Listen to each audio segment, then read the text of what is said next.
નમસ્કાર. ધોરણ 10 વિષય સંસ્કૃતમાં આપનું સ્વાગત છે. આજે આપણે 19મો પાઠ સત્યમ મયુરઃ એનો અભ્યાસ કરીશું. તો સૌ પ્રથમ આપણે એનો પાઠ પરિચય જોઈએ. તો સંસ્કૃત રૂપકોમાં કુલ 10 પ્રકાર છે.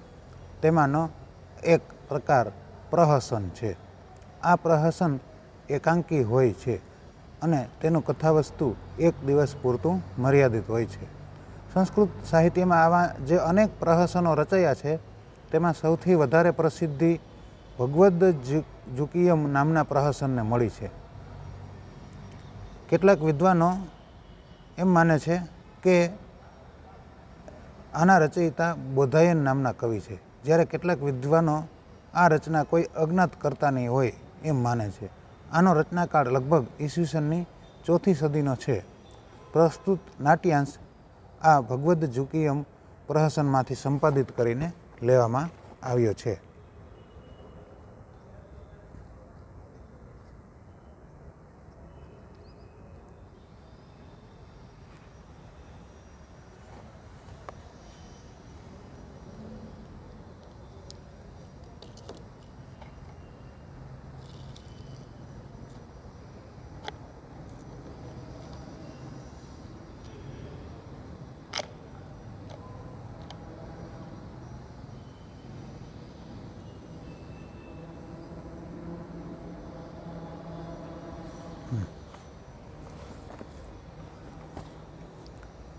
ગરીબ હવે આ પાઠનું જે કથાવસ્તુ છે એ જોઈએ.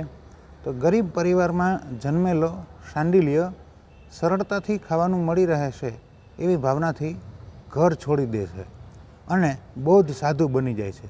પરંતુ અહીં તો વારંવાર ઉપવાસ કરવાના હોવાથી હવે આ શાંડિલ્ય બૌદ્ધ સાધુનો વેશ છોડી દઈ એક પહોંચેલા યોગી સાધુનો શિષ્ય બને છે.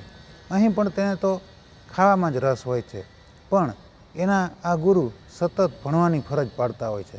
રોજ ભિક્ષા લેવા માટે નગરમાં આવતા ગુરુ શિષ્ય એક દિવસ સમય કરતાં વહેલા નગરમાં આવી ચડે છે. સમયની કિંમત જાણનાર ગુરુ પોતાના શિષ્યને આ સમય દરમિયાન રસ્તામાં આવેલ એક બગીચામાં બેસીને થોડું ભણી લેવાનું કહે છે અને બંને જણ બગીચામાં પ્રવેશ કરે છે. તે સમયનું દ્રશ્ય આ નાટ્યાંશમાં છે. શાંડિલ્યની બહાનાબાજી હાસ્ય પીરસે છે. આ સંવાદ ઉપરથી એ વાતનો ખ્યાલ આવે છે કે બાળપણમાં માતાએ કહેલી વાતોની કેટલી ગંભીર અસર માનવીના જીવન ઉપર પડતી હોય છે. માણસ ગમે તેટલો મોટો થઈ જાય તો પણ માતાએ કહેલી વાતોથી તેનામાં જે સંસ્કાર પડી ગયા છે તે દૂર થઈ શકતા નથી. વળી વિદ્યા શા માટે ભણવી જોઈએ એ પ્રશ્નનો ઉત્તર પણ અહીં આવતા સંવાદોમાંથી મળી રહે છે. તો હવે આપણે એ પાઠનો અભ્યાસ, અનુવાદ અને સમજૂતી જોઈએ. શાંડિલ્ય ઉવાચ ભો ભગવાન ઇદમ ઉદ્યાનમ. શાંડિલ્ય કહે, હે ભગવાન, આ બગીચો છે. આખા પાઠમાં 2 જ પાત્રો છે, શાંડિલ્ય અને પરિવ્રાજક. પરિવ્રાજક એટલે સંન્યાસી. શાંડિલ્ય કહે, હે ભગવાન, આ બગીચો છે. શાંડિલ્ય ઉવાચ ભો ભગવાન ઇદમ ઉદ્યાનમ. ઇદમ ઉદ્યાનમ શબ્દમાં સંધિ છે. ઇદમ ઉદ્યાનમ એટલે ઇદમ પ્લસ ઉદ્યાનમ. ઇદમ એટલે આ અને ઉદ્યાનમ એટલે બગીચો.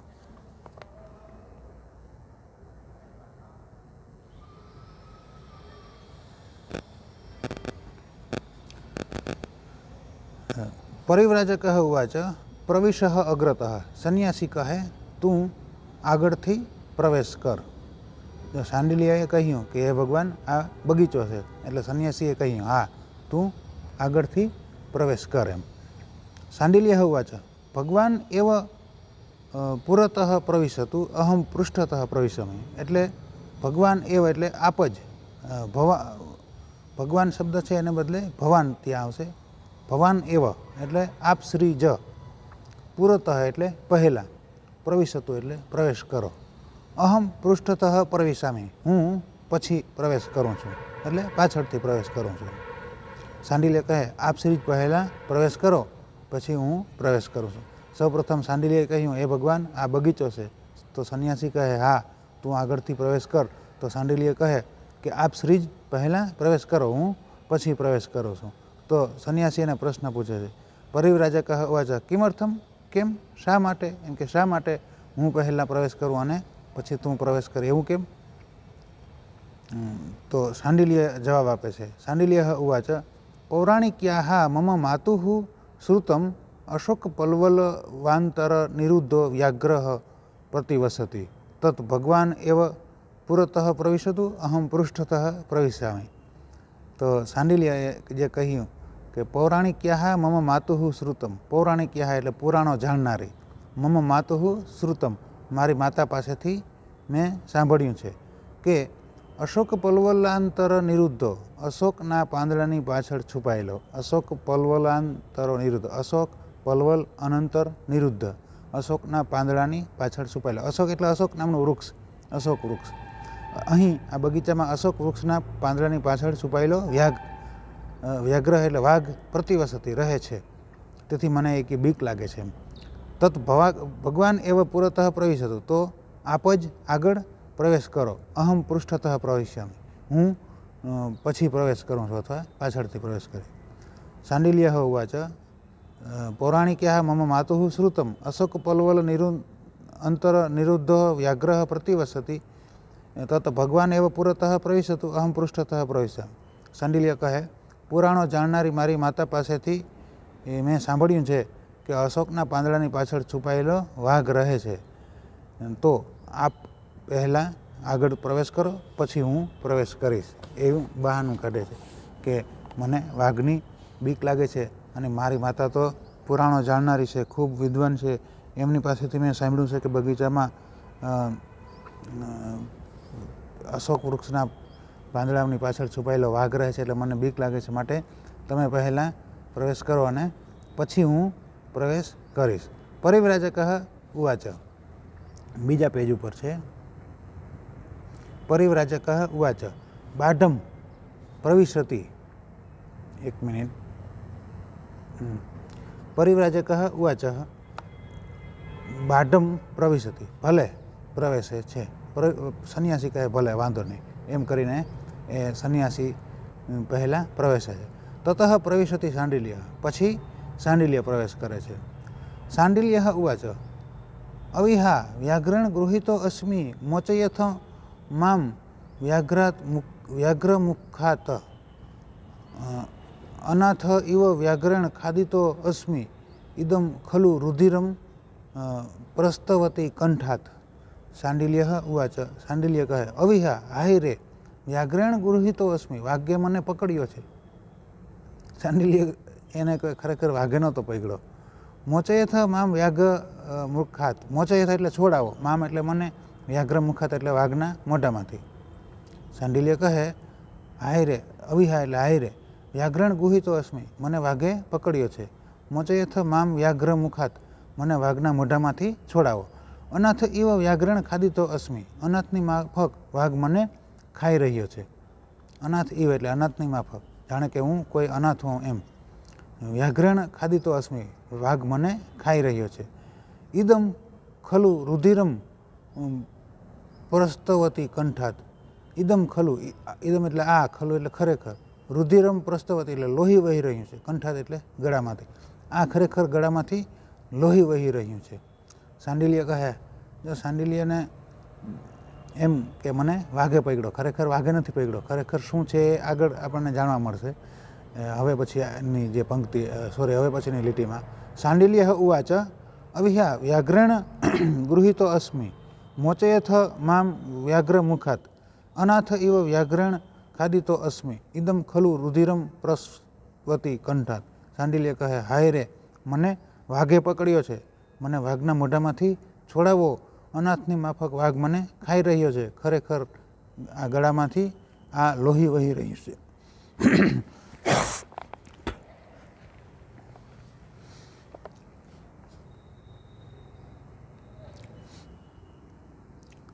પરિવ્રાજક ઉવાચ શાંડિલ્ય ન ભેતવ્યમ ન ભેતવ્યમ મયુરઃ ખલુ એષઃ.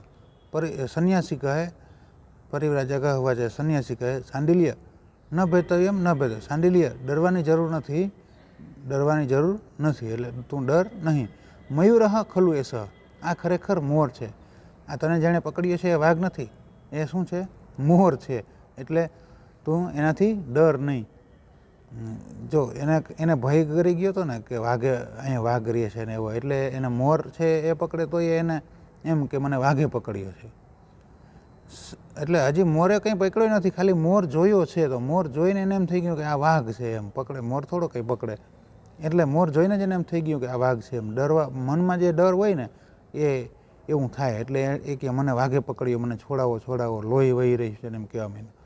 પરિવ્રાજક વાચ શાંડિલ્ય ન ભેતવ્યમ ન ભેતવ્યમ ન ભેતવ્યમ. ભેતવ્યમ એટલે ડરવું, ન ભેતવ્યમ એટલે ડરવાની જરૂર નથી. આ ખરેખર મયુરઃ ખલુ એસઃ. આ ખરેખર મોર છે. શાંડિલ્ય વાચ સત્યમ મયુરઃ. શાંડિલ્ય કહે ખરેખર મોર છે, સાચે જ મોર છે. પરિવ્રાજક વાચ અથ કિમ એટલે હાસ તો સત્યમ મયુરઃ ખરેખર મોર છે, સાચે જ મોર છે. શાંડિલ્ય કહે સાચે જ મોર છે. તો સંન્યાસી કહે હા સાચે જ મોર છે. શાંડિલ્ય વાચ યદિ મયુરઃ ઉદ્ઘટાયામિ અક્ષિણી. શાંડિલ્ય કહે જો મોર હોય તો હું આંખો ઉઘાડું છું. પરિવ્રાજક વાચ છંદતઃ ભલે. સંન્યાસી કહે ભલે. શાંડિલ્ય કહે જો એ મોર હોય તો હું આંખો ઉઘાડું. ઉદ્ઘટયામિ અક્ષિણી એટલે આંખો ઉઘાડું. અને પરિવ્રાજક એટલે સંન્યાસી કહે છંદતઃ. છંદતઃ એટલે ભલે. શાંડિલ્ય વાચ અવિધા દાસ્યાહ પુત્રો વ્યાઘ્રો મદભયન મયુર રૂપમ ગૃહીત્વ પલાયતે. હિ ચંપક કદંબ સપ્તપર્ણ ચંદન તગર ખદીર કદલી સમવકીર્ણ માલતી લતા મંડપ મંડિતમ સુખાવહમહો રમણીયમ ખલુ ઇદમ ઉદ્યાનમ. શાંડિલ્ય કહે અવિધા હાય રે દાસ્યાહ પુત્રો, દાસીપુત્ર, હાય રે દાસીપુત્ર, વ્યાઘ્રો મદભયન મયુર રૂપમ ગૃહીત્વ પલાયતે. વાઘ મારા ડરથી મોરનું રૂપ લઈને ભાગી રહ્યો છે. લે પહેલાં કહેતો તો મને એને મોર છે એ વાઘ લાગતો હતો ને હવે જ્યારે સંન્યાસી એમ કહ્યું કે એ વાઘ નથી મોર છે તો પોતે પાછો બહાદુરી કરે છે કે વાઘ છે એ મારા ભયથી મોરનું રૂપ લઈને ભાગી રહ્યો છે. વ્યાઘ્રો મદ ભયન વાઘ મારા ડરથી મયુર રૂપમ ગૃહીત્વા મોરનું રૂપ લઈને પલાયતે ભાગી રહ્યો છે. હિ ઓહો ચંપકમ કદંબમ એટલે આ બધા જે વૃક્ષો છે એના નામ લે છે કે અહીંયા કેવા કેવા વૃક્ષો છે. ચંપક કદંબ, પછી સપ્તપર્ણ એટલે સપ્તપર્ણી, ચંદન એટલે ચંદન, તગર એટલે તગરનું વૃક્ષ, ખદીર એટલે ખેરનું વૃક્ષ, કદલી એટલે કેળ સમવકીર્ણ એટલે કેળથી છવાયેલું, કદલી સમવકીર્ણ એટલે કેળથી છવાયેલું, માલતી લતા મંડપ મંડિતમ. માલતી એટલે માલતીના વેલના મંડપથી શોભતું. મંડિતમ એટલે શોભતું. માલતી લતા મંડપ મંડિતમ એટલે માલતીના લતા એટલે વેલના, મંડપમ એટલે મંડપ એટલે મંડપથી, અને મંડિતમ એટલે શોભતું. માલતીના વેલના મંડપથી શોભતું. સુખાવહમહો સુખદાયક, રમણીયમ અને રમણીય, શોભતું સુખદાયક અને રમણીય ખલું ઇદમ ઉદ્યાનમ. આ ખરેખર ઉદ્યાન છે. આ ખરેખર સુખદાયક અને રમણીય ઉદ્યાન લાગે છે. ફરીથી કહું છું. શાંડિલ્ય પછી એમ કહે છે કે હાય રે દાસીપુત્ર, વાઘ મારા ડરથી મોરનું રૂપ લઈને ભાગી રહ્યો છે.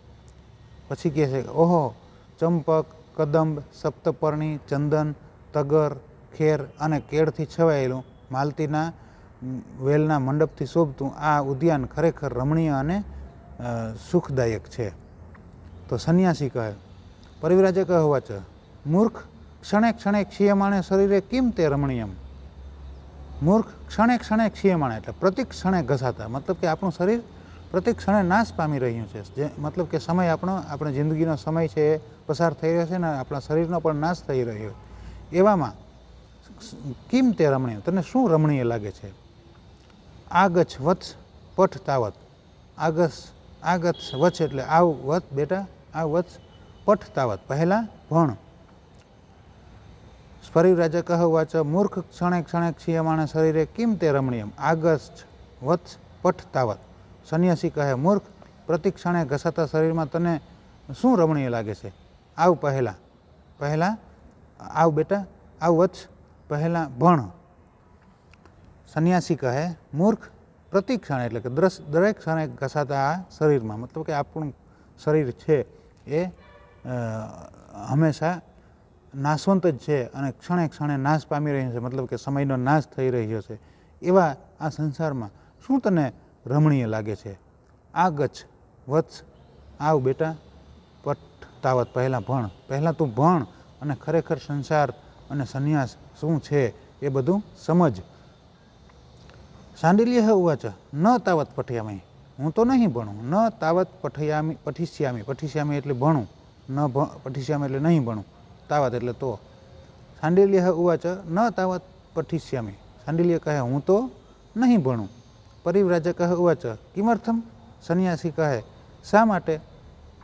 શાંડિલ્યઃ ઉવાચ પઠનસ્ય તાવત અર્થઃ જ્ઞાતુમ ઈચ્છામિ, શાંડિલ્ય કહે પ્રથમ હું ભણતરનો અર્થ જાણવા માંગુ છું. પઠનસ્ય તાવત એટલે ભણતરનો, અર્થમ જ્ઞાતુમ એટલે અર્થ, જ્ઞાતુમ એટલે જાણવા, ઈચ્છામી એટલે ઈચ્છું છું. શાંડિલ્ય કહે પહેલાં તો હું ભણતરનો અર્થ જાણવા ઈચ્છું છું. પરિવ્રાજકઃ ઉવાચ, સંન્યાસી કહે પઠિત પાઠેઃ અપી કાલાંતર વિજ્ઞેયા ભવંતી પઠનાર્થા તસ્માત પઠ તાવત. સંન્યાસી કહે ભણવાના અર્થની કંઈ જરૂર નથી, એ તો આપણે ભણી લઈએ પછી અર્થ આપોઆપ સમજાઈ જાય. મતલબ કે પઠિત પાઠ હે એટલે પાઠને જે લોકો ભણી ગયા છે તે, અપી પણ, કાલાંતર વિજ્ઞેયા એટલે સમય જતાં જ અથવા સમય આવીએ જ, કાલાંતર એટલે સમય આવીએ જ, વિજ્ઞેયા એટલે જાણમાં આવતા હોય છે, વિજ્ઞેયા ભવંતી એટલે જાણમાં આવતા હોય છે, પઠનાર્થા એટલે ભણવાના અર્થ, પઠનના અર્થ, આખું ગુજરાતી એવું થશે. પરિવ્રાજક હોવાથી પઠિત પાઠે હે અપી કાલાંતર વિજ્ઞયા ભવંતી પઠનાર્થા, પાઠને જે લોકો ભણી ગયા છે તે લોકોને પણ પાઠના અર્થ સમય આવીએ જ જાણમાં આવતા હોય છે. તસ્માત પઠ તાવત, તેથી તું પ્રથમ ભણ. એટલે એ એવું કહેવા માગે છે, જ્યારે પહેલાં શાંડિલ્યે એમ કીધું કે પહેલાં હું ભણવાનો અર્થ જાણવા માગું છું પછી હું ભણીશ, તો પરિવ્રાજક સંન્યાસી કહે છે કે ભણવાનો અર્થ જાણવાની જરૂર નથી, જે લોકો ભણી ગયા છે એને પણ સમય આવીએ ભણવાનો અર્થ શું છે એ ખ્યાલમાં આવી જતો હોય છે, એટલે એ આપણે ભણવામાં જ આવી જાય, એટલે એનો અર્થ પહેલાં જાણવાની જરૂર નથી, માટે પહેલાં તું ભણ. શાંડિલ્ય હોવાચ પઠનેન કિમ ભવિષ્યતિ, ભણવાથી શું થવાનું છે, એટલે ભણવાથી શું ફાયદો થશે? પરિવ્રાજક હોવાચ શૃણુ, સાંભળ, પઠનેન વિના ન પ્રાપ્યતે વિદ્યા, સાંભળ, ભણ્યા વગર વિદ્યા પ્રાપ્ત ન થાય. ન વિદ્યયા વિના સૌખ્યમ નરાણામ જાયતે ધ્રુવમ અતો ધર્મ અર્થ મોક્ષેભ્યો વિદ્યાભ્યાસમ સમાચરેત. હવે એ આખો શ્લોક છેલ્લે કીધો વિદ્યાનું મહત્ત્વ દર્શાવતો, કે વિદ્યા વગરના મનુષ્યને નિશ્ચિત છે કે સુખ પ્રાપ્ત થતું નથી. ન વિદ્યયા વિના સૌખ્યમ નરાણામ જાયતે ધ્રુવમ, જો ન વિદ્યયા વિના, વિદ્યા વિના નથી મળતું સૌખ્યમ સુખ, નરાણામ એટલે માણસને, જાયતે એટલે મળતું, ધ્રુવમ એટલે નિશ્ચિત છે. હવે એનું ગુજરાતી એવું થશે પહેલી લીટીનું, કે વિદ્યા વગરના મનુષ્યને નિશ્ચિત છે કે સુખ પ્રાપ્ત નથી થતું, વિદ્યા વગરના મનુષ્યને નિશ્ચિત છે કે સુખ પ્રાપ્ત થતું નથી. તો ધર્મ અર્થ મોક્ષેભ્યો, આથી ધર્મ અર્થ અને મોક્ષ માટે વિદ્યાભ્યાસમ સમાચાર, વિદ્યાભ્યાસ કરવો જોઈએ. આથી ધર્મ અર્થ અને મોક્ષ માટે વિદ્યાભ્યાસ કરવો જોઈએ. તો આવી રીતે આખા પાઠમાં શાંડિલ્યની જે બહાનાબાજી છે એ હાસ્ય પીરસે છે, અને આપણને ખ્યાલ આવે છે કે બાળપણમાં એની માતાએ જે કેટલીક ગંભીર, માતાએ કહેલી વાતોની ગંભીર અસર માનવીના જીવન ઉપર કેવી પડે છે એ એના ખોટા બોલવા ઉપરથી પણ ખ્યાલ આવે છે. એટલે માણસ ગમે તેટલો મોટો થઈ ગયો હોય તો પણ એની માતાએ જે કહેલી વાતો છે એના સંસ્કાર પડી જ ગયા હોય એ દૂર થઈ શકતા નથી. અને આ ઉપરાંત વિદ્યા શા માટે ભણવી જોઈએ અને વિદ્યાનું શું મહત્ત્વ છે એ પણ આ પાઠમાં જણાવવામાં આવ્યું છે. તો એ રીતે અહીં આ પાઠ અહીં પૂર્ણ કરીએ છીએ. અસ્તુ.